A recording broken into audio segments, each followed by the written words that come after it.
This is the best story. Like this, yes, the wedding, blah, blah, blah. But the first moment you saw each other, we have to talk about this because Jenny, it was nearing a very special birthday and you were doing a very special photo shoot. Talk about this, Jenny. So to set it up, you've already been talking to Bryan, just giving him advice about he's going through a really hard time. You're sympathetic. Yes. You're trying to be a good friend. And I'm actually praying for him. yeah, exactly. Like you're just trying to be a good friend. Sincere. Yeah. Okay. It was really like, I mean, yeah, it was just being a good friend to me at the time I was going through all this stuff. So my son got into the business I'm in and wanted me to come with him down to Blackfoot. The Southeastern Idaho State Fair. Yeah. It's every September. And what's interesting about that is I had that booth, and I still do have a booth there every year for my business. And I had that booth for I think almost 15 years when we met again. And so I went down there with my son to work the booth with him. And Jenny lives in Pocatello, which is about 30 minutes away from that. 30-minute drive. It's not that far. And I was staying at this hotel and we were texting and I said, why don't you just come over and say hi? We haven't seen each other. It's been a while. It's been 34 years. Why don't you just come by and say hi? 34 years since we had seen each other at that dance in Anchorage. Yep. And then 32 years since we spoke on the phone. Yep. So Jenny, what was happening when he wanted you to come in? I had scheduled myself a photo shoot months before that. It was on that day, I took the afternoon off from work as a personal day. I didn't tell anyone what I was doing. And it was literally everybody what you were doing. It was literally across the street was the photo studio. And I had to park my car in a different area. So my coworkers, sorry, Tracy and everybody, in a different area so they wouldn't see that I was there. It was covert. So I was turning 50 and several of my girlfriends had told me, we're beautiful women at this age and you should go get a boudoir photo shoot done for yourself to boost your self-esteem. You're going through a hard time. They can make you feel pretty. Based on those friends' advice, I met with the couple that do the business and I was like, oh, this could be really fun. This could be really spectacular. I actually turned 50 during COVID. And so everything was shut down. So we couldn't celebrate. I did this and I actually called Debbie and I was like, you should probably try and do this for yourself. She just went through a hard time and it's very empowering. And so that's what I was doing during this time, right? Your makeup, lots of They did professional full makeup, hair, all the things. It was just, it was a photo shoot it was 3 hours. It was the whole deal. Yeah, people would come to the studio from Montana, Wyoming. They were booked. So that's why I had to book it so far in advance. And so Bryan's texting me off and on through this experience. And he asked me, could you meet me tonight for just a few minutes? We hadn't seen each other. And I was like, I'm really busy. I can't today. It's not a good time. And I can't remember how it all went down. But after I got done, I said, I'll call you when I'm done. And I said, I'm really busy. I didn't tell him what I was doing. But then when we spoke, he's like, but can you come see me? He was very persistent. And I was like, well, I need to go home. I just had a photo shoot and I don't look like I normally do. And I have a lot of makeup on. And he's like, well, my parents have my kids. So I'm only free for the next half an hour. And it was 10 minutes from my house. So he talked me into it. And I said, I'm just letting you know, I don't look like. He's very persistent. I am. I'm very persistent. Yes. I said, yeah, my parents got the kids and it's a hotel, but there's a little restaurant down below. Just meet me down there. I didn't go to the restaurant at the hotel. Oh yeah, the restaurant. Yeah, yeah, we're in the restaurant. Clarify. It was actually, to avoid being specific, the casino. There was a casino. Paul was at the Indian reservation. Anyway.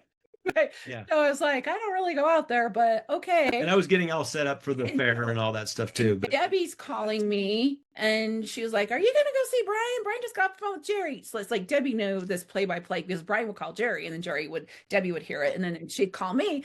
I'm like, I guess. And so, yeah, it was really awkward. I parked. I started walking in. He was in the breezeway at the door and I hadn't seen him for a long, long time. And I was 4 years. Yeah, but I just saw the side view of him and he just kind of hugged me side and I just hugged him side and we just awkwardly went and sat down and looked at each other and he was just across the table, clear across the table for me. And I'm clear over here on this big, huge table. And we're just like, It was kind of awkward just being with him, just talking to her. It's like, it's weird. And I did say, this is not how I put makeup on. This is not. And I saw all the makeup. But what about the makeup though? What about the makeup? Bryan, do you like girls with a lot of makeup? No, I kind of have had some bad experiences. What happened? Well, do you remember that story of me with my friend? With her friend. She had quite a bit of makeup. So I was like, When the lights came on, what happened? You're like, the lights come on. I just with her. So anyway, yeah. So I see Jenny and I'm like out with this girl, and then the lights come on and she's lots of makeup. Lots of makeup, yeah. I thought that was really funny. He just like lots of makeup. Anyway, so I saw Jenny with lots of makeup, but besides the makeup, I thought, what'd you think? Jenny's cute. Oh, you did? I did, but she has a lot of makeup on.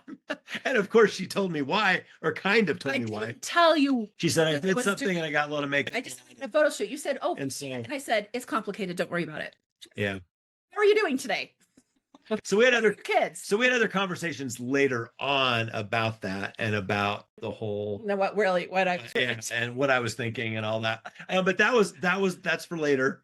But was it the next day? Yes. The next day. He was still over in southeastern Idaho with his son. His parents were there with the girls. Yep. And I was working, and you were like, you should come to the fair and meet my son and his wife. Yeah. And I said, well, if I'm going to come over there, then I'm bringing my son and my daughter-in-law. I'm not going by myself to see you again. And there weren't really any sparks or anything that first night. No, it's just like nice. This is weird. This is weird. I'm in a time warp. This is weird. Yeah. And it was awkward. That's a good word. It was very awkward. It was awkward. And I was just like, And so then I get off work. He's alive. He didn't drive off the cliff. No. He was right there. And I was actually feeling really sorry for him. Like, I was like, I think I went more to be supportive and tell you it's going to be okay than my personal interest in you, which I didn't really have. So at that point, I didn't think. So I was in denial, maybe. So the next day I get off work and I drive up to the fair. It took me an hour. There was a concert at the fair and it took me forever to find a parking spot. And he kept texting me, are you coming? Are you here? Where are you? I'm trying to find a parking spot. And I finally found one clear out in Biafra. And so I had to walk all the way into the fair. And then he told me where he was. And by the way, P.S., my son and his wife couldn't make it. Yeah. So my son says to me when he calls and says, like, we can't go with you, Mom, but we have you on locator. So if you have any issues, you can call me. Because my son was really concerned. Like, you're going to meet a guy. No. Anyway, he didn't know the whole story that my daughter knew. So I get there and I walk around and I walk into the thing. What's it called? The barn thing? Where the booth is. The booth is. And he's sitting down on a chair, like with his arms on his, forearms on his legs, and he looks up and he sees me and I look at him and I'm like, oh my goodness, it's you. Now I recognize you. I know you. I'm just like looking at him, and his son, Connor and Kylie were there and they were like, so you must be Jenny?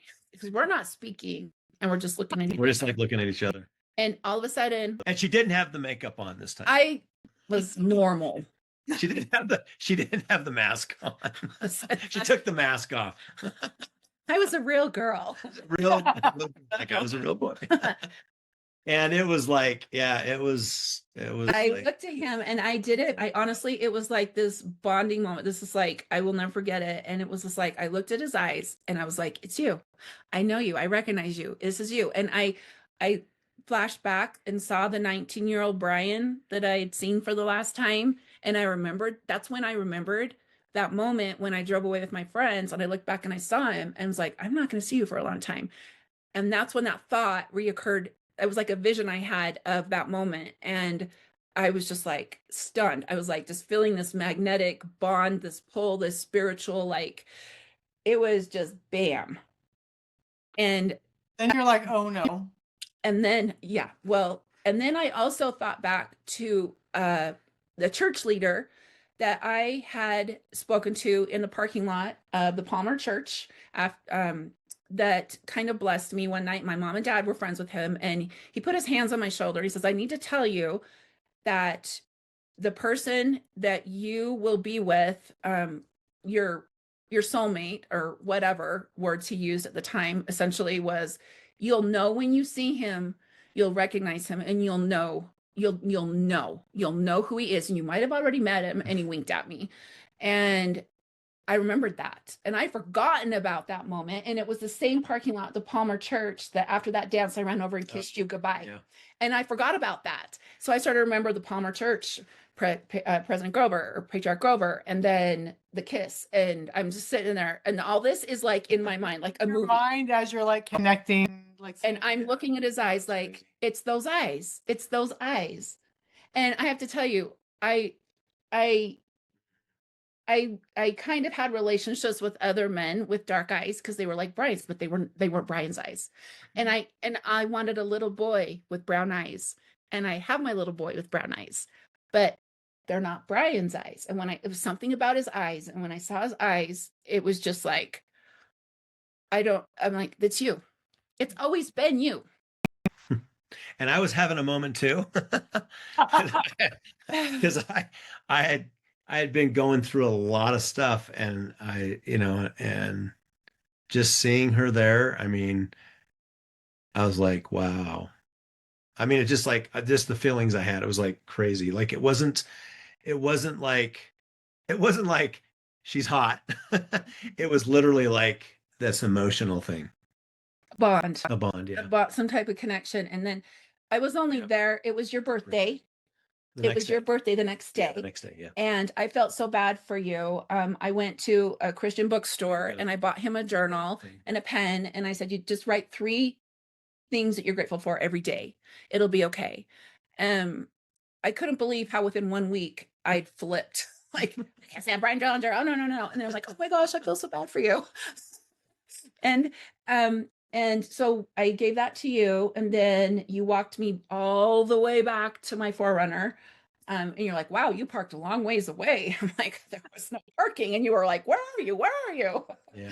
And we walked out to and as we were walking in the dark of night, I was like thinking, I remember walking alongside you at the football games in Wasilla.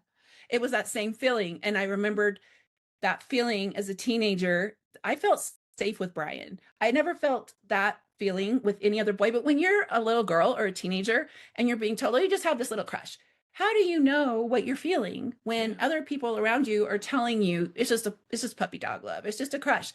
And I went back to that time where we were walking alongside and you had your arm around me, and it just kind of makes me cry. But it was that same feeling. It's like 3 decades just vanished and was gone. It's like we're 15 and 17 again, and you're walking me to my car. It was weird. And it was very appropriate. It was just, okay. He just gave me a side hug, and I gave him a side hug. And as I was driving away, there was a falling star, shooting star that went out through the reservation. And on my playlist, Stevie Nicks comes on. She's my girl. Stevie Nicks and Talk to Me. And that song, Talk to Me, came out in 1985 when he and I were having a little spat. And Debbie suggested, sweet Debbie, write Bryan a letter and tell him how you felt. And so I wrote him a letter, and I heard Talk to Me as I was driving into the darkness of night to school in the morning. And I heard that song, Talk to Me, and some of the words, and I wrote in that card. And then I called you like 3 or 4 days later to see if you got it. And he was like, yeah, thanks, I got it. I never get mail. I just remember that's all you said. I never get mail. So, but that song comes on. And then I called Debbie, and I'm like, oh my gosh, Debbie. Well, first of all, she'd been texting me, and I haven't been answering. Of course she's like, aren't you going to the fair to see Bryan again? Do we need to come up and chaperone you guys? Because they happen to be in Utah at that time again. And it's not a very long drive. It's just a couple hours. So I called her.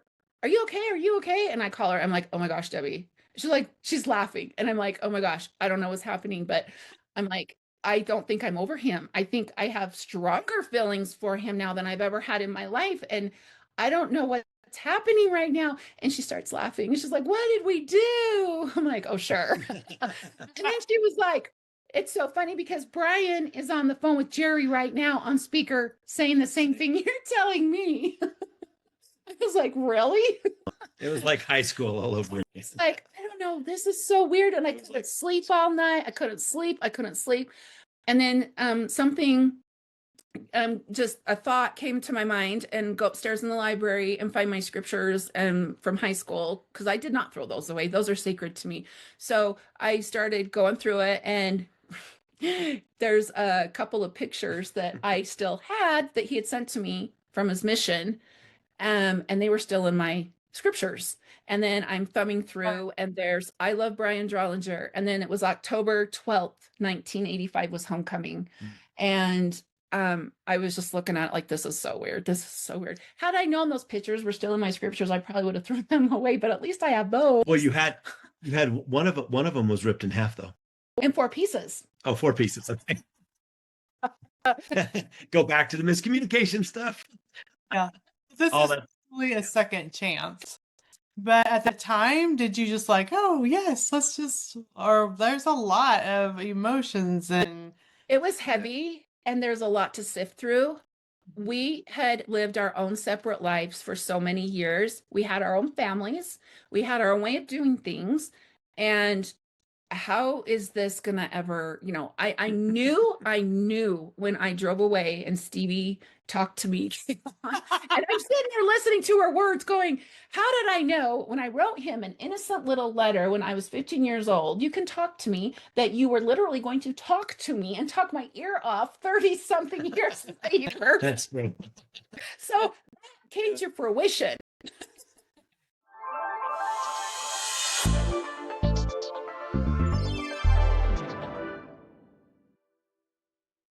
Hey, if you're still here with me, thank you. There's something I didn't quite get to say during the episode. Yes, Bryan and I reconnected after 34 years of not seeing each other and 32 years after not speaking. Yes, our reunion was filled with nostalgia, laughter, and a lot of reflection, but this story, it wasn't just a reunion. It was a spiritual redirection. Until that night at the fair, I had totally forgotten what Patriarch Grover told me standing outside the parking lot at the Palmer Chapel when I was just 16. He said, when the timing is right, you will know who he is. And you may have already met him, wink, wink. At the time, I didn't fully understand what he meant. I thought love had its moment, or it didn't. But now I see it clearly. It wasn't supposed to be 1989. It wasn't supposed to be 1999. It was supposed to be now. After life had happened to both of us, after growth, break, healing, after becoming who we were meant to be separately before coming back together. Timing isn't just circumstance, it's preparation. And looking back, there were so many signs that God was with us separately and directing us both. Tender mercies that quietly guided us, God winks that felt like whispers from the universe. And the photo shoot, it wasn't just a 50th birthday celebration. It was the moment I reclaimed myself. I saw myself clearly again for the first time in years. And somehow that was the door that Bryan walked back through. That's not a coincidence. That's divine choreography. When we finally saw each other again and sifted out the reality of what had separated us, the emotions hit really hard. There was a lot of excitement, yes, but also more grief and regret, a quiet ache for the years that we had lost, 3 decades. We cried, we laughed, a lot actually. We laughed more than we cried. We paused, letting silence carry what words couldn't. There was so much unspoken history between us, so many what ifs that finally found their voice. We didn't plan for the fair to be so powerful, but there, surrounded by lights, the music, and childhood memories, it broke something wide open. We weren't just revisiting the past, we were reclaiming it together. We didn't go backward, we stepped forward, anchored by everything we'd once been and everything that we'd become. This wasn't just a second chance. This was a soul level recognition, a twin flame recognition. It wasn't about resuming where we left off. Heavens no. Didn't want to go back there. It was about building something new in old roots with fresh soil. It was about timing, divine, patient, holy timing. According to psychologist Dr. Sue Johnson, emotional bonds thrive when they're built on emotional responsiveness, not just romance. And when love returns later in life, it brings emotional intelligence, a deeper appreciation for timing, clarity on what you don't want to repeat. When love comes back after time, it often comes back ready. Time did not steal our love, it just matured it. We weren't those silly kids dancing to Crazy for You anymore, playing those games. I'm going to get you back and I'm going to get you back at the next dance. We were adults who had lived, lost, learned, and still chose each other. Sometimes two people have to fall apart to realize how much they need to fall back together. And true love isn't about how long you've been together. It's about how deeply you love each other every single day. There's actually science behind this kind of lingering love. Dr. Nancy Kalish, who's a psychologist, studied lost and found lovers, and she found that when a relationship ends because of a circumstance and not betrayal, it can linger in our hearts longer. Why? Because it was never really over. There's no closure. It was just interrupted. The chapter was left half written. That kind of love becomes part of your identity. It quietly shapes your expectations of what love should feel like. If you're listening and wondering, what about my one that got away? Just ask yourself, what did that love teach you? Did it open your heart or show you what still needed healing? If they came back, would you be ready? What would you say today that you couldn't say back then? Because maybe it's not about who you lost. Maybe it's about who you've become since then. So reflect and heal. Grow into the version of yourself that would welcome love back without losing yourself in the process. Because sometimes the people who are meant to be in your life don't just come back. They arrive when you're finally ready to receive them. So here's what our story taught me. Reflection, that love you lost, it might still be teaching you. Release, some chapters aren't closed, they're just paused. Remain open. Your what if might become your what's next. Reconnect with them, or maybe just show your own truth. If you're brave enough to say goodbye, life will reward you with a new hello, because real love doesn't get lost. It just takes the scenic route home. This story, our story, continues to unfold. And I'm so grateful you're here to witness it and share it with me. If it moved something in you, and if it stirred your own memories or hopes, tell someone. Or better yet, reach out, send the text, make the call. You never know who's waiting on the other side of time. If you've had a second chance on love, or you're still holding on to a what if, I want to hear from you. You can visit secondchanceonlove.com and share your story, because your once upon a time might just inspire someone else's happily ever after. Until next time. And it's love.